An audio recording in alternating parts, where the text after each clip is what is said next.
আসসালামু আলাইকুম, স্বাগতম সবাইকে।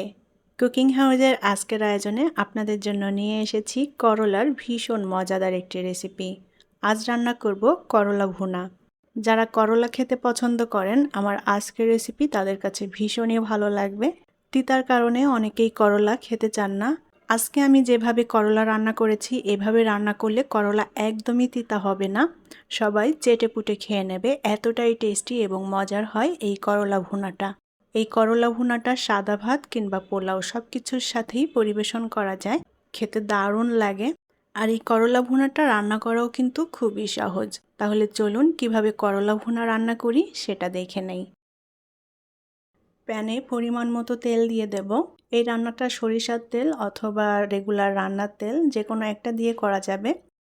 এখন এই তেলের মধ্যে দিয়ে দেব হাফ চা চামচের মতো লবণ, আর দিয়ে দেব কিছুটা হলুদের গুঁড়া। লবণ এবং হলুদের গুঁড়াটা তেলের সাথে একটু মিলিয়ে নেব। এবার এই তেলের মধ্যে দিয়ে দেব আগে থেকে কেটে রাখা করলা। আমি এখানে বড় সাইজের একটা করলা নিয়েছি। করলাটা একটু মোটা আর এরকম গোল চাক করে কেটে নিয়েছি। করলার যে বীজ আছে, বীজটা ফেলে দিয়েছি, আর ভেতরে যে নরম অংশটা সেটা রেখে দিয়েছি। আর করলাগুলোকে একটু মোটা মোটা করে কেটে নিতে হবে। যেহেতু ভুনা রান্না করব, একটু মোটা মোটা করে কেটে নিলে খেতে ভালো লাগবে। আর করলার ভেতরে যে নরম অংশ বা বীজের অংশ যেটা আছে, এটা ফেলে দিতে পারেন এরকম করে। তবে আমি ফেলিনি, দুই একটা ফেলে দিয়েছি, আর সবগুলো রেখেছি, শুধুমাত্র বীজগুলো ফেলে দিয়েছি, নরম অংশটা আমি রেখে দিয়েছি। এখন এই করলাটা আমি হালকা ভেজে নেব। করলাটা লালচেও করব না বা খুব বেশি কড়া করেও ভাজবো না। আমি জাস্ট 2 মিনিটের মতো হালকা করে ভেজে নেব করলাটা। করলাটা আগে থেকে একটু ভেজে নিলে খেতেও ভালো লাগবে। উল্টাপাল্টা করে নেড়ে দেব, আর এটা আমি মিডিয়াম আঁচে ভেজে নেব।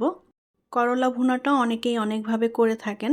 আজকে আমি যেভাবে এই করলা ভুনা করব, এভাবে একবার রান্না করে দেখবেন। সবাই আপনার এই রান্নার ভক্ত হয়ে যাবে। এতটাই টেস্টি এবং মজার হয় এই করলা ভুনা খেতে। করলাগুলো উল্টাপাল্টা করে দিয়ে আমি 2 মিনিটের মতো ভেজে নিয়েছি। তবে করলাটা কিন্তু আমি লাল করিনি, সবুজ রেখেই ভেজে নিয়েছি। এখন এই করলাগুলো আমি তেল থেকে তুলে নেব। এখন ওই তেলের মধ্যে দিয়ে দেব পেঁয়াজ বাটা আর রসুন বাটা। আমি এখানে হাফ চা চামচ পরিমাণ রসুন বাটা নিয়েছি, আর হাফ টেবিল চামচ পরিমাণ নিয়েছি পেঁয়াজ বাটা।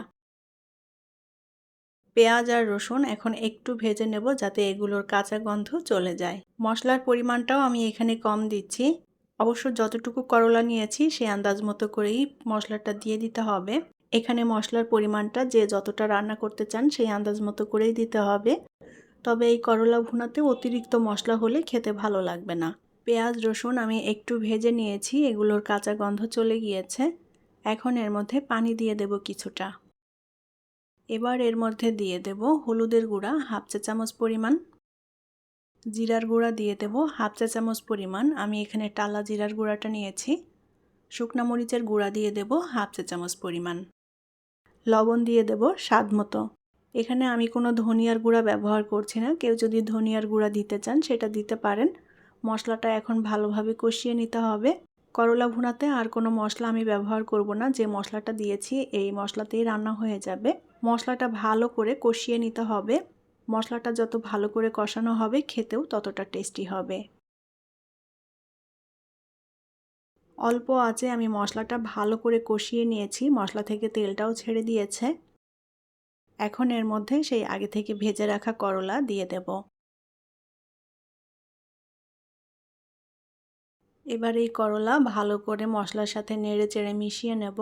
চুলার আঁচ এই পর্যায়ে অল্প রেখে এখন এই করলাটা মশলার সাথে একটু কষিয়ে নিতে হবে। মশলার সাথে করলাটা কষিয়ে নিলে খেতেও ভালো লাগবে। করলাগুলো আগে থেকে ভেজে নিলে এর মধ্যে সুন্দর একটা ফ্লেভার আসে, আর খেতেও ভালো লাগে। অনেকেই আছেন এটা ভেজে লাল করে নেন, তবে আমি করলাটা ভেজে মচমচেও করিনি বা লালও করিনি। করলাটা এভাবে সবুজ রেখে ভুনা করলে এই করলার টেস্টটা অনেক ভালো লাগে। অল্প আঁচে আমি 2 মিনিটের মতো ভালো করে নেড়েচেড়ে করলাটা কষিয়ে নিয়েছি মশলার সাথে। এবার এর মধ্যে পরিমাণ মতো পানি দিয়ে দেব। করলা ভুনাতে মাখো মাখো ঝোল হবে, সে মতোই পানি দিয়ে দিতে হবে। আর করলাটাও কিন্তু সেদ্ধও হয়ে গিয়েছে, তাই পানির পরিমাণটা একেবারেই কম দিতে হবে। ঝোলটা ভালো মতো ফুটে উঠেছে, একবার আলতো করে নেড়ে দেব। আর করলাটা সুন্দর মতো সেদ্ধ হয়ে গিয়েছে। আমি ঝোলটা আর সামান্য একটু টানিয়ে নেব। এখন এর মধ্যে দিয়ে দেব 4টা কাঁচামরিচ। কাঁচামরিচ 4টা একটু চিড়ে দিয়েছি, একটু ঝাল ঝাল বের হবে, সুন্দর একটা ফ্লেভারও আসবে। আমার করলা ভুনা রান্না করা হয়ে গিয়েছে। ঝোলটা এরকমই রাখছি, মাখো মাখো। তবে কেউ যদি আরও একটু শুকিয়ে নিতে চান সেটা নিতে পারেন, তবে এরকম একটু ঝোল ঝোল রাখলে এটা সাদা গরম ভাত দিয়ে খেতে খুবই ভালো লাগে। তাছাড়া এই করলা ভুনাটা পোলাওয়ের সাথেও পরিবেশন করা যায়। এখন এটা নামিয়ে পরিবেশন করব।